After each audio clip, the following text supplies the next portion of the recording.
അല്ലാഹു തആല വഹയിന്റെ ദിവ്യബോധനത്തിന്റെ മുഖറബായ മലക്ക് ജിബ്രീൽ അലൈഹിസ്സലാമിന്റെ ഉന്നതമായ സാമീപ്യത്തിലൂടെ ലോകത്തിന്റെ നെറുകയിലേക്ക് റസൂലുള്ളാഹി സ്വല്ലല്ലാഹു അലൈഹി വസല്ലമ തങ്ങളെ ഉയർത്തുന്നത് ആർക്കാണ് നിഷേധിക്കുവാൻ കഴിയുക? കാരണം അതില്ലെങ്കിൽ ഖുർആൻ ലോകത്ത് നിന്ന് അപ്രത്യക്ഷമായേനെ.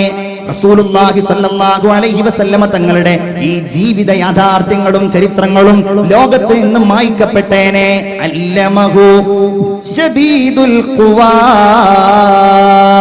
ജിബ്രീൽ അലൈഹിസ്സലാമിനെ കുറിച്ച് അല്ലാഹു പറഞ്ഞത് അല്ലമഹു ശദീദുൽ ഖുവാ.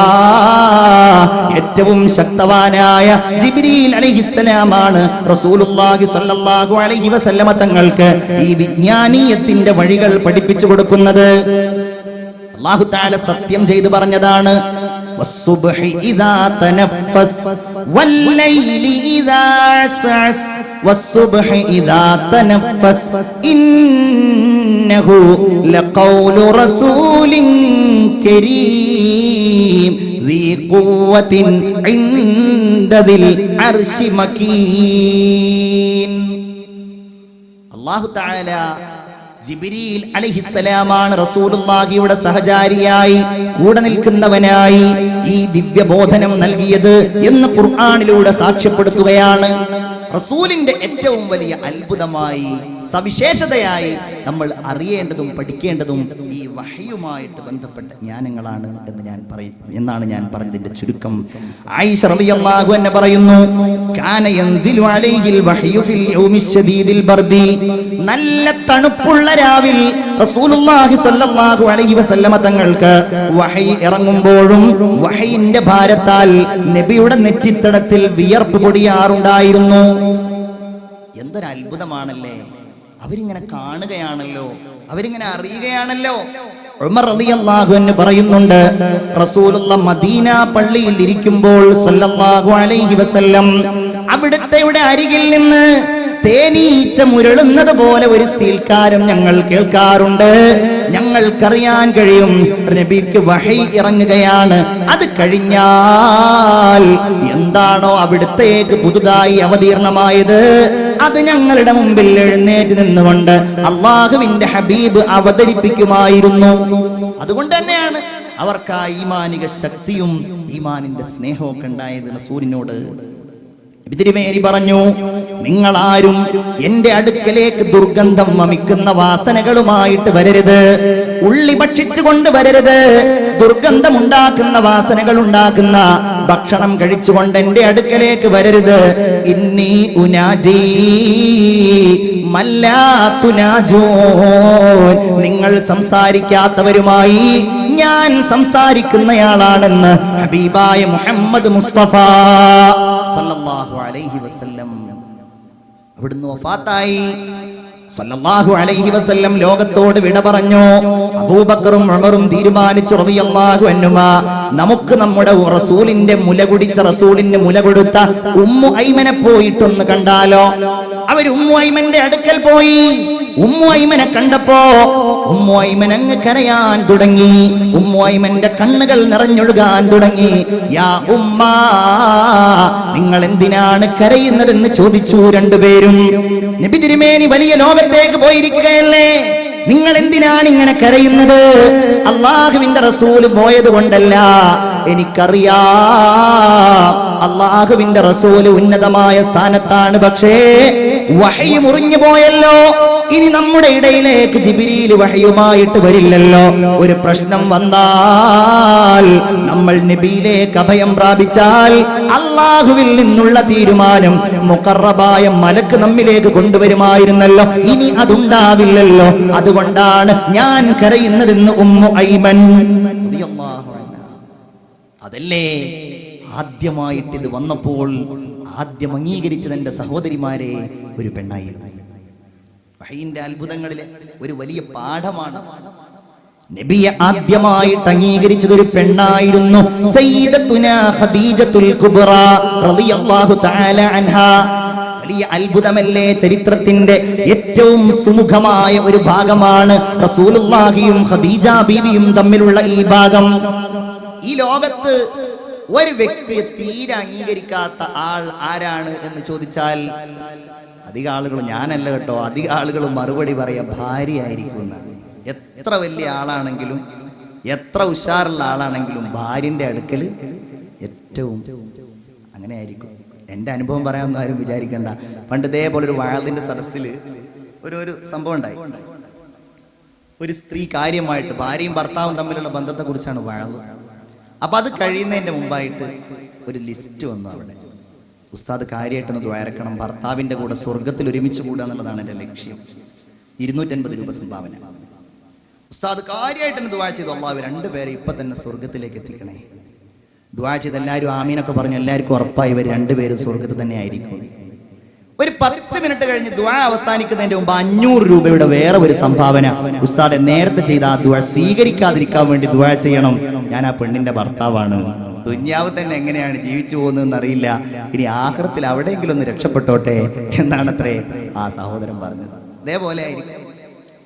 പണ്ട് ഒരു വലിയ ഒരു കഥ കേൾക്കുന്നതാണ്. ഉസ്താദുമാരൊക്കെ പറയുന്ന ഒരു സംഭവമാണ്.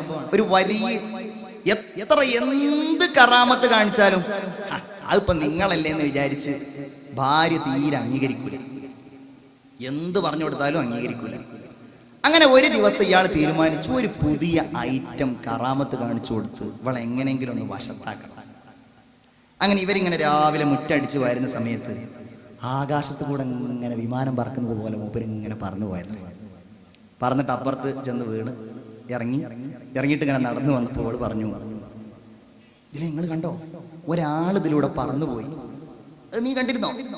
എന്നാ ഒരു കാര്യം കേൾക്കണക്ക്, അത് ഞാനാണ്, നിന്റെ ഭർത്താവായ ഞാനാണെന്ന് പറഞ്ഞു. എനിക്കത് കണ്ടപ്പോഴേ തോന്നിയാണ്. കാരണം ഒരു ചെരിവുണ്ടായിരുന്നു ഇങ്ങനെ പറക്കുന്ന സമയത്ത്. അത് കണ്ടപ്പോൾ തന്നെ മനസ്സിലായി നിങ്ങൾ തന്നെ ആയിരിക്കും എന്നുള്ളത്. എന്തൊരു പറക്കലാണ്. പറക്കുകയാണെങ്കിൽ മര്യാദക്ക് പറന്നുകൂടെ എന്നൊക്കെ ചോദിച്ചിട്ട് ആകെ കൊളാക്കി എന്നാണ് കഥ. എന്നാൽ ഇവിടെയാണ് നമുക്ക് മാതൃക ബഹുമാനപ്പെട്ട സയ്യിദത്തുന ഖദീജത്തുൽ കുബ്ര റളിയല്ലാഹു തആല അൻഹാ പേടിച്ചവശനായി റസൂലുള്ളാഹി സ്വല്ലല്ലാഹു അലൈഹി വസല്ലമ തങ്ങൾ വന്നപ്പോ, അബ്ശിർ വല്ലാഹി ലഖദ് കുൻതു അഅലമു അന്നല്ലാഹ ലൻ യഫ്അല ബിക ഇല്ലാ ഖൈറാ. പേടിക്കണ്ട നബിയേ, പേടിക്കണ്ട ഭർത്താവേ, അല്ലാഹു നിങ്ങൾക്കൊരിക്കലും ഒരു പ്രയാസവും വരുത്തില്ല എന്ന് പറഞ്ഞുകൊണ്ട് തന്റെ അനുഭവങ്ങൾ മുഴുവൻ റസൂലുള്ള പങ്കുവെക്കുമ്പോ റസൂലുള്ളാഹി സ്വല്ലല്ലാഹു അലൈഹി വസല്ലമ തങ്ങളുടെ ഭയത്തെ, പേടിയെ മാറ്റിക്കൊണ്ട് അവിടുത്തെ കണ്ണുകളിലേക്ക് നോക്കിക്കൊണ്ട് അവിടുത്തെ ഇവിടെ തൊട്ടടുക്കൽ ഇരുന്നു കൊണ്ട് അവിടുത്തെ കൈകളിൽ തലോടിക്കൊണ്ട് ബഹുമാനപ്പെട്ട ഖദീജ റളിയല്ലാഹു അൻഹ പറയുകയാണ്, ആദ്യമായി നബിയുടെ മുഖത്ത് നോക്കി പറഞ്ഞയാൾ, വഅശ്ഹദു അന്നക നബിയ്യു ഹാദിഹിൽ ഉമ്മ അല്ലദീ തൻതദിറുഹുൽ യഹൂദ്. യഹൂദികൾ വരുമെന്ന് പറഞ്ഞിട്ടുണ്ടല്ലോ, ആ നബി നിങ്ങളായിരിക്കുമെന്നാണ് എനിക്ക് തോന്നുന്നത്. അങ്ങനെ റസൂലുള്ളാഹിനെ ഭക്ഷണം കഴിപ്പിച്ചു, നബിക്ക് സമാധാനം നൽകി, റസൂലുള്ളാഹിയെ വീട്ടിൽ കിടത്തി. എന്നിട്ട് വീട്ടിൽ നിന്ന് പുറത്തേക്കിറങ്ങി വഹയിനെ കുറിച്ച് അന്വേഷിക്കാനാണ്. അവിടെ ഉണ്ടായിരുന്നു നീനവ എന്ന് പറയുന്ന സ്ഥലത്ത് നിന്ന് വന്ന ഒരടിമ, അദ്ദാസ് എന്നായിരുന്നു ആ അടിമയുടെ പേര്. അദ്ദേഹത്തിന്റെ അടുക്കൽ ചെന്നു. അദ്ദാസ് ചോദിച്ചു, അല്ല ആരിത്? എന്തിനാണാവോ ഖുറൈശികളുടെ നേതാവായ സ്ത്രീ എന്നിലേക്ക് വന്നിരിക്കുന്നത്? അദ്ദാസേ, ഹൽ ഇൻദക ഇൽമുൻ മിൻ ജിബ്രീൽ, ജിബ്രീലിനെ കുറിച്ച് നിന്റെ അടുക്കൽ വല്ല അറിവുമുണ്ടോ? അദ്ദാസ് പറഞ്ഞു, ഖുദ്ദൂസുൻ ഖുദ്ദൂസ്, പരിശുദ്ധൻ തന്നെയല്ലേ, മഹാപരിശുദ്ധൻ തന്നെയല്ലേ. ആയിഷ ബീവി വീണ്ടും ചോദിച്ചു, അല്ല അദ്ദാസേ, എന്താ ജിബ്രീലിനെ കുറിച്ച് നിനക്കറിയാവുന്ന കാര്യം? ഭർത്താവിനൊരു പ്രയാസം വരുമ്പോ റസൂലുള്ളാഹി സ്വല്ലല്ലാഹു അലൈഹി വസല്ലമയെ സ്നേഹിച്ച് നിൽക്കുകയാണ്, കൂടെ നിൽക്കുകയാണ്.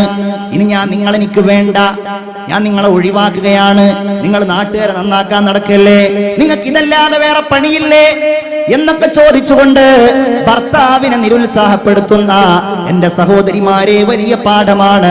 എന്താണ് സംഭവിച്ചിരിക്കുന്നത് എന്നറിയാൻ, റസൂലുള്ളാഹിയുടെ കാര്യമറിയാൻ ബഹുമാനപ്പെട്ട ഖദീജ ബീവി കടന്നു ചെല്ലുകയാണ്. അബ്ദാസ് പറയുകയാണ്, ഖദീജ,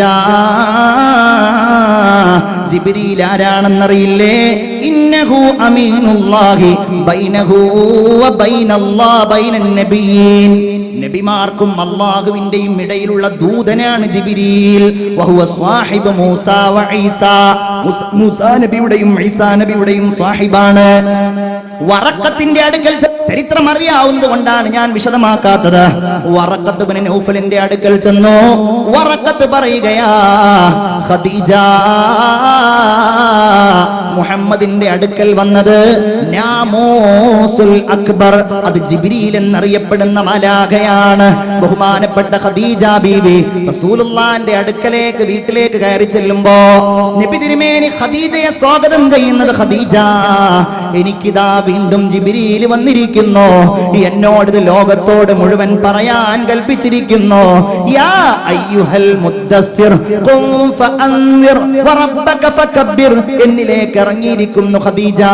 അതുകൊണ്ട് നിന്നോട് ഞാൻ പറയുകയാണ്, ഇന്നീ റസൂലുള്ളാഹ്,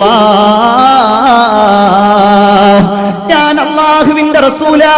ഖദീജ ബീവി റസൂലുള്ളാഹിന്റെ കൈ വീണ്ടും പിടിച്ചു. നബിയേ, കണ്ണിൽ നിറവെള്ളം നിറച്ചുകൊണ്ട് ഭാര്യയായ ഖദീജ പറയുകയാണ്, ഞാനിതാ സാക്ഷ്യം വഹിക്കുന്നു നബിയേ, അന്നക റസൂലുള്ളാഹ്, അങ്ങ് അല്ലാഹുവിന്റെ റസൂലാ. അത് പറഞ്ഞിട്ട് ഖദീജ ബീവി പറഞ്ഞ ഒരു വർത്തമാനമുണ്ട്, അല്ലാഹുവിന്റെ റസൂലേ, അങ്ങേക്ക് എന്തുണ്ടായാലും അങ്ങയുടെ കൂടെ ഞാനുണ്ടാകും, അങ്ങയുടെ പിന്നിൽ ഞാനുണ്ടാകും നബിയേ, സദാസമയവും ഞാൻ അങ്ങയുടെ കൂടെ ഉണ്ടാകും എന്ന് പറയുക മാത്രമല്ല, പിന്നീട് പ്രാവർത്തികമാക്കുകയും ചെയ്തു. ഒരിക്കൽ ഖദീജ ബീവി പറഞ്ഞു, നബിയേ, ഇനി ജിബ്രീൽ വന്നാൽ അത് എന്നോട് പറയണം. ഒരു ദിവസം ജിബ്രീൽ വന്നപ്പോ ഖദീജ ബീവിയോട് പറഞ്ഞു, ഖദീജ ജിബ്രീൽ വന്നു. ഖദീജ ബീവി റസൂലുള്ളാഹിയോട് ഖദീജ ബീവി പറഞ്ഞു, എന്റെ തുടയിലിരിക്കൂ, ഇപ്പൊ കാണുന്നുണ്ടോ? അതെ, ഇപ്പോൾ കാണുന്നുണ്ട്. വീണ്ടും ഇടത്തെ തുടയിലിരിക്കാൻ പറഞ്ഞു. അതറാഹുല്ലാൻ, ഇപ്പൊ കാണുന്നുണ്ടോ? അതെ, ഇപ്പോൾ കാണുന്നുണ്ട്. ഖദീജ ബീവി തന്റെ ആ മേൽ വസ്ത്രം അങ്ങ് മാറ്റി. ഇപ്പൊ ഞാൻ കാണുന്നില്ല ഖദീജ, മുഹമ്മദ് മുസ്തഫ സല്ലല്ലാഹു അലൈഹി വസല്ലം. ഖദീജ ബീവി പറഞ്ഞു, എങ്കിൽ അത് മുഖറബായ മലക്ക് ജിബ്രീൽ അലൈഹിസ്സലാമാണ്. അഷ്ഹദു അല്ലാ ഇലാഹ ഇല്ലല്ലാഹ് അസ്തഗ്ഫിറുല്ലാഹ് അസ്അലുകൽ ജന്നത വഅഊദു ബിക മിനന്നാർ. ഉറക്കൊക്കെ മാറ്റി വെച്ച് ചൊല്ലൂ, അഷ്ഹദു അല്ലാ ഇലാഹ ഇല്ലല്ലാഹ് അസ്അലുകൽ ജന്നത വഅഊദു ബിക മിനന്നാർ. ലാ തുൻകിരിൽ വഹയ മിൻ റുയാഹു ഇന്ന ലഹു ഖൽബൻ ഇദാ നാമത്തിൽ ഐനാനി ലം യനമീ. ഇമാം ബൂസീരി പറയുകയാണ്, നബി തിരുമേനിക്ക് കണ്ണുറങ്ങിയാലും ഉറങ്ങാത്ത ഒരു മനസ്സുണ്ടായിരുന്നു. അതാണ് ഇന്ന ഐനി തനാമാനി വലാ യനാമു ഖൽബി. എന്റെ ഹൃദയം ഉറങ്ങിയാൽ, എന്റെ കണ്ണുറങ്ങിയാലും എന്റെ ഹൃദയം ഉറങ്ങുന്നില്ല. തബാറകല്ലാഹുമാ വഹയും ബിമുക്തസബി വലാ നബിയുൻ അലാ ഐബിൻ ബിമുത്തഹമി. അല്ലാഹുവിന്റെ റസൂൽ മുഹമ്മദ് മുസ്തഫ സല്ലല്ലാഹു അലൈഹി വസല്ലം ഈ പ്രപഞ്ച സൃഷ്ടിയുടെ കാരണമാണ്. നബി അല്ലാഹു തആല സൃഷ്ടിക്കാൻ ഉദ്ദേശിച്ചില്ലായിരുന്നുവെങ്കിൽ നമ്മുടെ ഹബീബ് മുഹമ്മദ് മുസ്തഫ സ്വലാത്ത് ഉറക്കെ ചൊല്ലൂ. അവിടുത്തെ ഇവിടെ മദഹുകളാണ് നമ്മൾ പഠിക്കേണ്ടത്. നമ്മുടെ മാതാവിനെ കുറിച്ച് അറിയുന്നതിനേക്കാൾ, പിതാവിനെ കുറിച്ച് അറിയുന്നതിനേക്കാൾ നമുക്കത് അറിയില്ല എന്നുള്ളതാണ് നബിയോട് നമുക്ക് ബന്ധം കുറഞ്ഞു പോകാൻ. അന്ത ഉമ്മുൻ അം അബൂ മാ റഅയ്നാ ഫീഹിമാ മിസ്ല ഹുസ്നിക ഖത്തു യാ സയ്യിദി ഖൈറൻ നബി അസ്സലാത്തു അലൻ നബി അശ്ശഫീഇൽ അബ്തഹി വൽ ഹബീബിൽ അറബി. ഈ ലോകത്ത് ലോകമുണ്ടാകാനുള്ള കാരണം കല്ലാ വലാ ഖുലിഖൽ വറാ ലൗലാക. അങ്ങില്ലായിരുന്നുവെങ്കിൽ അല്ലാഹു തആല ഈ പ്രപഞ്ചത്തെ പടക്കുമായിരുന്നില്ല. കുന്തു കൻസം മഖ്ഫിയ, ഞാൻ മറക്കപ്പെട്ട ഒരു നിധിയായിരുന്നു. ഫഅഹ്ബബ്തു അൻ ഉറഫ, ഞാൻ എല്ലാവരും എന്നെ അറിയട്ടെ എന്ന് ഞാൻ തീരുമാനിച്ചു. അങ്ങനെയാണ് ഞാൻ സൃഷ്ടികളെ മുഴുവൻ പടക്കാൻ വേണ്ടി തീരുമാനിച്ചത്. ആ സൃഷ്ടികളെ പോലും ഞാൻ പടക്കാൻ തീരുമാനിച്ചത് അതിന്റെ കാരണമായി ഞാൻ കണ്ടത് മുഹമ്മദ് മുസ്തഫ സല്ലല്ലാഹു അലൈഹി വസല്ലം. നബിയോട് സ്വഹാബികൾ ചോദിച്ചു, നബിയെ മത്താ വജബത്ത് ലക്കൻ നുബുവ, എപ്പോഴാണ് അങ്ങ് നബിയായിട്ട് തീരുമാനിക്കപ്പെട്ടത്? ഞാൻ മുമ്പേ നബിയായി തീരുമാനിക്കപ്പെട്ടിട്ടുണ്ട്. വ ആദമു ബൈന റൂഹി വൽ ജസദ്, ആദം നബി അലൈഹിസ്സലാം ആത്മാവിന്റെയും ശരീരത്തിന്റെയും ഇടയിലായി സൃഷ്ടിക്കപ്പെടുന്നതിന്റെ മുമ്പ് ഞാൻ പ്രവാചകനായി നബിയായി തീരുമാനിക്കപ്പെട്ടിട്ടുണ്ടെന്ന് മുഹമ്മദ് മുസ്തഫ സല്ലല്ലാഹു അലൈഹി വസല്ലം. അതുകൊണ്ട് തന്നെ എല്ലാവരും പറയായിരുന്നു, ഒരു നബി വരാനുണ്ട്, ഒരു നബി വരാനുണ്ട്, ഒരു നബി വരാനുണ്ട്. എല്ലാവരും അംഗീകരിക്കേണ്ട കാര്യമാണ്. ക്രിസ്തു മതത്തിൽ നിന്ന് ഇസ്ലാമിലേക്ക് കടന്നു വന്ന അബ്ദുൽ അഹദ് ദാവൂദ് എന്നറിയപ്പെടുന്ന പ്രഗത്ഭനായ ഒരു ക്രിസ്തീയ പണ്ഡിതൻ മുസ്ലിമായിട്ട് മാറിയിട്ടുണ്ട്. റുമേനിയയിലെ ഒരു വലിയ പള്ളിയിൽ ആർച്ച് ബിഷപ്പായിരുന്നു അദ്ദേഹം. അദ്ദേഹത്തിന്റെ പേര് ഫാദർ ഡേവിഡ് ബെഞ്ചമിൻ എന്നായിരുന്നു. അദ്ദേഹം ഇസ്ലാമിലേക്ക് വരാനുള്ള കാരണം വിശദീകരിച്ചുകൊണ്ട് ബൈബിൾ ആൻഡ് ഖുർആൻ എന്ന ഒരു പുസ്തകം എഴുതിയിട്ടുണ്ട്. അതിൽ അദ്ദേഹം പറയുന്നു, ഞാൻ ബൈബിളിൽ കണ്ടു ഈസാ നബി അലൈഹിസ്സലാം വരാനിരിക്കുന്ന മുഹമ്മദുർ റസൂൽ എന്ന നബിയെ പരാമർശിച്ചുകൊണ്ട് സംസാരിക്കുന്നത്. അദ്ദേഹം പറയാം, എന്നാൽ അദ്ദേഹം അതിലുള്ള ഒരു വാക്ക് ഉദ്ധരിക്കുന്നുണ്ട്, I shall go to the father. യേശുവിന്റെ വലിയ വർത്തമാനം, ദൈവത്തിന്റെ സംസാരം. And he will send you another apostle. ഞാൻ ദൈവത്തിങ്കലേക്ക് യാത്രയാവുകയാണ്. ദൈവം നിങ്ങൾക്ക് വേറെ ഒരു അപ്പോസ്തലനെ അയക്കുന്നു. His name shall be Paracletus. അദ്ദേഹത്തിന്റെ പേര് പെരാക്ലിറ്റസ് എന്നാകും എന്ന് പറഞ്ഞുകൊണ്ട് ഈ ഗ്രന്ഥത്തിൽ ഇദ്ദേഹം പറയുന്നു. ആ വാക്കിന് കൃത്യമായ ഒരു അറബി ട്രാൻസ്ലേഷൻ ഉണ്ട് എങ്കിൽ അത് അഹ്മദ്. പെരിക്ലിറ്റസ് എന്ന് പറയുന്ന ആ വാക്കിന് അർത്ഥം ഉണ്ട്.